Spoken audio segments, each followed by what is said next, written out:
Salut l'équipe, j'espère que vous allez bien. Donc nouvelle vidéo extrait du programme Reborn où je parle des campagnes marketing de Meta. Qu'est-ce qu'une campagne concrètement et comment est-ce qu'on fait pour comprendre les différences entre celles-ci directement dans le Business Manager de Meta. Donc c'est une des vidéos du programme Reborn que je vous mets à disposition gratuitement.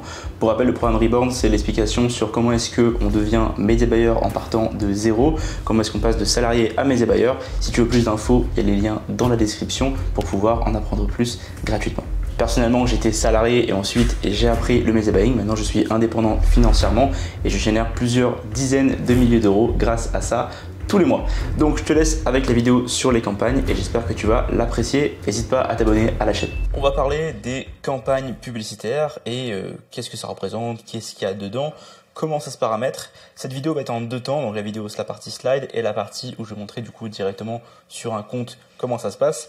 Donc les campagnes, qu'est-ce que c'est? On l'a vu précédemment, c'est le système voilà qui est un conteneur qui donc va définir l'objectif de la pub. Si c'est une pub qui va envoyer du trafic, oui, on veut créer des prospects, on veut créer des ventes, etc. C'est le conteneur qui va définir l'objectif de la publicité.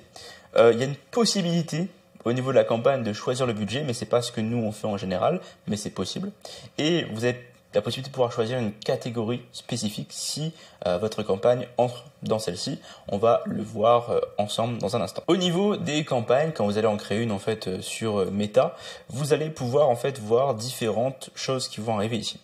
Vous avez donc le module de création de campagne qui ressemble à ça. Il va vous dire ok, vous voulez créer une campagne, mais il faut choisir l'objectif. Qu'est-ce que vous voulez faire avec? Vous allez voir l'interface, elle est très, on va dire, designée pour que ce soit facile à comprendre. Il y a des petites images, etc. machin, pour que vous puissiez vous retrouver. Et je vais être là pour vous expliquer encore plus comment ça fonctionne. Alors, au niveau du premier choix qu'on va avoir, c'est le choix qui s'appelle notoriété. Ça, c'est une campagne qui va servir à obtenir plus de vues, plus de visibilité, mais sans réellement d'objectif d'action. Ça veut dire que c'est une campagne où vous voulez juste que la publicité soit vue par plein de monde et vous voulez juste que la publicité obtienne plein de vues, etc.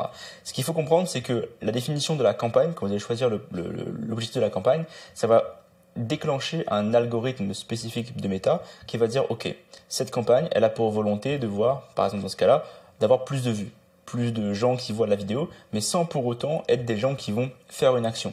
Ça veut dire que si le raisonnement que vous avez, c'est ok, on va faire ça pour que plus de gens voient la publicité et achètent un produit ou passent un service chez un client, c'est pas la bonne façon de réfléchir. Il faut vraiment se rendre compte que ça, c'est juste, il y a un haut-parleur en fait pour crier partout que votre client a une vidéo, on veut que ce soit visible, etc.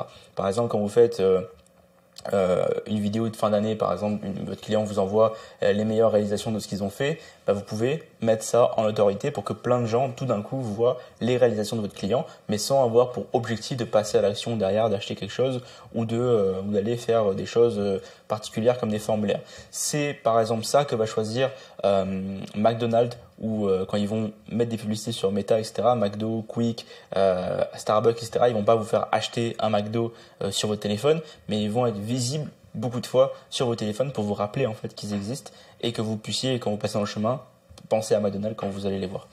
Deuxième ciblage, deuxième objectif de campagne que vous allez pouvoir voir, c'est le trafic. Ça, donc c'est les campagnes qui sont spécifiques pour envoyer du trafic vers un endroit. Ça ne veut pas dire que c'est du trafic qui va créer une conversion. Quand je parle de conversion, ça veut dire quelque chose qui va amener à une action spécifique. Donc imaginons que là je vous dis on va créer une campagne de trafic et on va envoyer vers un site web. C'est pratique pour des articles de blog par exemple. Ça veut dire que le trafic qu'on va envoyer sur un site web, c'est pas du trafic qui est forcément des gens qui vont aller remplir un formulaire ou des gens qui vont faire un achat. Ça veut pas dire ça, c'est vraiment du trafic qu'on envoie juste pour avoir plein de clics vers une page et plein de gens qui visitent un endroit. Et donc c'est parfait pour des articles de blog par exemple, pour aller envoyer des gens sur une application mobile pour qu'ils puissent voir l'application, pour envoyer des gens sur un profil Instagram. Ça c'est très très très intéressant. C'est une nouvelle campagne que Meta a mis en place pour pouvoir justement obtenir beaucoup plus de volume vers les profils Instagram pour obtenir plus d'abonnés. Très cool pour ça. Et aussi une campagne qui va être de trafic pour générer des appels. Donc ça peut envoyer plein de clics vers un numéro de téléphone, mais ça ne garantit pas que la personne va appeler le numéro de téléphone. Cette partie que vous voyez ici, c'est la partie que vous allez voir dans l'ensemble de pubs. Là, c'est juste pour vous montrer en fait qu'est-ce qui est possible de faire avec la campagne de trafic. Ensuite, vous allez avoir des campagnes qui vont être des campagnes d'interaction. Alors ça, comme le nom l'indique, c'est pour pouvoir obtenir plus d'interaction sur ces publicités. Donc par exemple, vous allez pouvoir demander à des gens d'envoyer des messages à l'entreprise. Alors ça va être seulement des boîtes qui sont hors de l'Europe, parce que l'Europe a une loi normalement en ce moment qui est interdite de faire ça. Ça peut changer, donc vérifiez dans le Discord que ça a bien changé ou pas. D'avoir plus de likes, plus de commentaires, plus d'abonnés sur vos publicités. Donc en général, vous pouvez booster des Reels, booster des posts sur Instagram, booster des posts sur Facebook, etc. Et vous pouvez aussi donc générer des appels, donc interagir, des appels téléphoniques qui vont être générés grâce à ce système-là. Donc vraiment, vous pouvez, c'est une campagne que j'aime beaucoup parce qu'elle permet de pouvoir par exemple booster du contenu. Quand vous êtes CM ou média buyer, vous pouvez vraiment booster des posts que vos clients ont fait pour pouvoir leur amener beaucoup plus des résultats rapidement. Donc voilà, c'est des posts, c'est des campagnes par interaction pour obtenir donc des interactions. Vous avez ensuite des campagnes prospects, qui va être donc là une des campagnes principales qu'on va lancer dans ce programme pour vous. C'est une campagne qui va faire en sorte que les gens vont en fait avoir eu, ça va être l'algorithme de la campagne va aller trouver des gens qui sont plus susceptibles de devenir des gens qui vont donner leur information. Ça veut dire quoi? Un prospect, c'est quelqu'un qui va donner ses informations à votre entreprise. Donc par exemple, quelqu'un qui va remplir un formulaire pour donner son nom, son email, son numéro de téléphone, etc., etc. Et donc en paramétrant une campagne de prospect, on demande à Meta d'aller chercher des gens qui sont susceptibles de remplir un formulaire pour nous pour que le client ait les infos. Donc on peut faire remplir un formulaire directement sur un site web, on peut faire remplir le formulaire directement sur Meta, on peut demander aussi à créer une conversation automatique sur Messenger ou sur Instagram, ou bien aussi créer des appels. Vous allez ensuite avoir les campagnes de, alors pas trafic, ça va être application, j'ai pas changé le nom. Ça va être les campagnes d'application qui elles en fait vont simplement servir à promouvoir l'installation d'applications. Donc là ça va être rare, je pense que vous allez travailler avec des boîtes qui font des applications, mais c'est possible, c'est juste pour vous montrer que ça existe. Et vous avez les campagnes de vente qui donc elles servent à faire des ventes pour des sites e-commerce, des ventes via des messages ou des ventes via des applications. Donc avant en fait il y avait une campagne qui s'appelait conversion où il y avait prospect et vente à l'intérieur. Maintenant ils l'ont séparé en deux, c'est beaucoup mieux comme ça parce que ça permet de pouvoir aller chercher directement des personnes qui sont plus susceptibles d'être des acheteurs ou non. Une fois que vous avez sélectionné en fait une des campagnes qui est ici, vous allez avoir un petit message qui va arriver, qui va vous dire hey, est-ce que tu veux utiliser les paramètres recommandés par Meta ou est-ce que tu veux créer toi-même ta campagne? Donc les paramètres recommandés par Meta, c'est ce que eux recommandent selon leur algorithme pour pouvoir avoir des meilleurs résultats. Mais nous, comme on est des média buyers, on va aller gérer manuellement la campagne pour la paramétrer nous-mêmes parce qu'on sait comment les boutons fonctionnent entre eux et qu'on va savoir en fait comment la paramétrer. Au niveau de la campagne, quand vous êtes encore à l'intérieur de la campagne, quand vous la paramétrez, vous allez pouvoir choisir son nom au-dessus. Ça, je vais vous donner une façon de choisir les noms au fur et à mesure. Et vous allez pouvoir choisir une catégorie. Alors la catégorie, c'est important. Pourquoi? Parce que si votre campagne concerne un des cas qui est ici, donc on va avoir, si votre campagne concerne l'obtention d'un crédit pour une maison, pour une crédit d'assurance, etc., il faudra que ça rentre dans, il faudra cocher une de ces cases. Si ça concerne le recrutement de personnes, les stagiaires ou quoi, il faudra cliquer sur recrutement ici. Si ça concerne de l'immobilier, il faudra cliquer sur housing ou immobilier ici. Et si ça concerne des politiques, des élections, des issues sociales comme je crois des associations, il faudra cliquer sur le quatrième bouton. Si ça concerne aucun de ces cas-là, pas besoin de cliquer dessus évidemment. Et il y a des façons de contourner en fait les catégories parce que ça dépend de ce que vous dites dans les publicités, que ce soit à l'oral ou que ce soit à l'écrit. C'est ça en fait, c'est ça qui va déterminer en fait si la campagne rentre ou non dans une catégorie. Et Meta peut vous bloquer une campagne si vous la lancez et qu'elle n'a pas été catégorisée si jamais il détecte qu'il y avait une catégorie nécessaire. Donc vous pouvez demander un appel, si vous pouvez demander à faire débugger la campagne si elle est bloquée à cause de ça, mais sinon il faudra juste changer la catégorie de la campagne et la mettre dans celle-ci. Par contre, qui dit catégorie de campagne dit que vous avez moins de ciblage possible. Par exemple, si vous mettez la catégorie immobilier, vous n'allez pas pouvoir cibler les gens avec leur âge parce que selon Meta, c'est de la discrimination de sélectionner les gens par leur âge pour de l'immobilier. Donc ça va vraiment dépendre des campagnes que vous faites. Ensuite, vous avez la partie A/B test. C'est pas important ici. Laissez-le désactiver selon moi.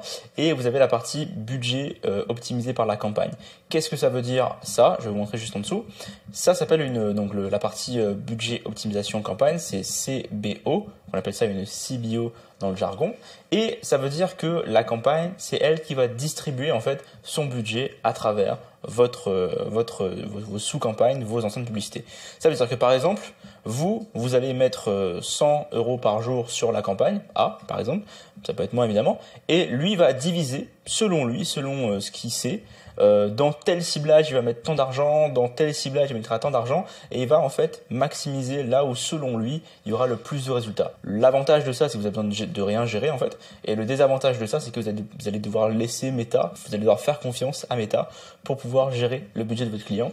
C'est pas optimal au début. Il y a marqué ici, moi je recommande d'utiliser ça en phase de scaling, c'est quand on veut faire de la croissance, mais quand on commence, je ne recommande pas de faire du CBO pour l'instant, mais ça peut changer dans les prochaines vidéos si jamais je vois qu'il y a un intérêt selon moi pour ça. Et donc l'alternative, c'est la campagne de ABO. Donc par exemple, si on dit qu'on veut dépenser 100 par jour, ben, on peut créer la campagne ABO, qui est donc l'inverse, qui est en fait la dépense, on met genre 50-50 sur chaque ciblage, ça dépense donc 100 par jour, mais chaque ciblage a son niveau de dépense pour déterminer quel ciblage fonctionne, et du coup là-dedans après le budget va être réparti automatiquement par le ciblage entre les publicités pour déterminer laquelle a le plus de performance selon lui. Et donc ça, c'est recommandé d'utiliser pour la partie où on teste des choses, où on recible des gens, etc., etc. Donc voici pour la partie campagne. Sur la partie théorique, je vous montre maintenant à quoi ça ressemble dans l'interface. Au niveau donc de l'interface, quand vous êtes sur une section qui ressemble à ça, vous allez voir, vous arrivez dans la partie gestion publicité. Pour créer une campagne, c'est très simple. Il suffit d'aller dans la partie campagne, cliquer sur le bouton qui s'appelle créer, et donc là vous retrouvez ce qu'on a vu tout à l'heure directement ici. On va créer une campagne par exemple prospect. Là vous avez le mot continuer. Il va vous demander si vous voulez un truc de recommandation ou la campagne manuelle. Choisir manuel. Et donc ici, vous allez pouvoir voir en fait directement le nom de la campagne que vous allez pouvoir choisir, la catégorie, comme on a dit, ainsi que les budgets, avantages, machin et tout que vous voulez. Si vous voulez continuer, vous cliquez soit sur la suite ici, ou soit sur suivant, mais du coup le paramétrage de la campagne est ici. Si vous êtes trompé sur la création de la campagne, il suffit de cliquer sur modifier ici, puis choisir ce que vous voulez. Et pour pouvoir mettre le budget là-dedans, si vous voulez l'activer, il suffit de cliquer sur activer pour choisir le budget. Nous on va laisser d'activer pour l'instant. Les campagnes pareil, cliquez dessus pour pouvoir mettre la catégorie. Et ensuite il faudra déclarer en fait quel pays vous voulez cibler avec cette catégorie de campagne. Donc voilà pour les campagnes de Meta. Voilà, j'espère que l'extrait du programme Reborn que j'ai mis à disposition gratuitement t'a plu et que tu as envie d'en savoir plus. Si c'est le cas, clique dans les liens qui sont dans la description. Si tu es particulier ou si tu es salarié et que tu veux devenir indépendant financièrement grâce à l'activité de Media Buying, je t'invite à prendre plus d'informations dans la description. Tu pourras ensuite de la vidéo récupérer un appel avec notre équipe pour savoir si on peut t'accompagner directement à apprendre les compétences, trouver des clients et ensuite devenir indépendant financièrement. N'hésite pas à t'abonner à cette chaîne YouTube et aussi au compte Instagram sur lequel je partage énormément d'informations gratuites. Et moi, je te dis à très bientôt